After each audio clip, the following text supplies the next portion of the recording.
SBI के chairman के पूरे साल की सैलरी उतनी नहीं है जितना एचडीएफसी के सीईओ एक महीने में कमाते हैं। हाँ जी, देश के टॉप प्राइवेट बैंकों के सीईओ को सालाना क्या मिलता है, सुन लो। कोटक महिंद्रा बैंक के अशोक वासवानी सबसे ज्यादा कमाने वाले बैंक सीईओ हैं।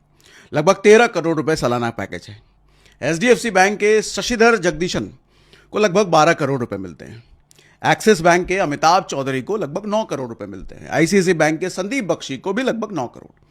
इंडसइंड बैंक के सुमंत काथपालिया को लगभग 7.5 करोड़ रुपए सालाना।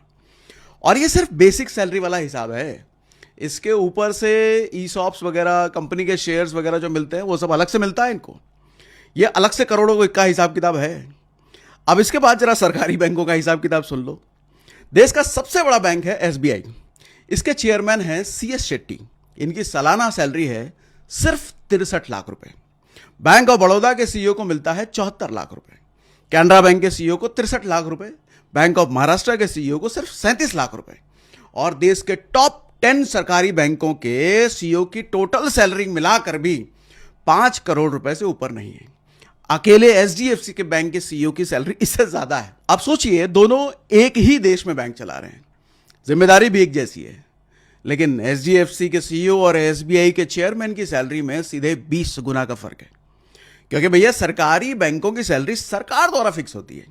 उसमें परफॉर्मेंस बोनस नहीं होता, शेयर नहीं होते। और मजेदार बात यह है कि इस साल सरकारी बैंकों ने रिकॉर्ड मुनाफा किया है, लगभग 1.78 करोड़ रुपए का मुनाफा। काम उतना ही है, जिम्मेदारी उतना ही है, बस पैसों की थैली दोनों केस में अलग है। आप क्या सोचते हो इस बारे में, बताइएगा।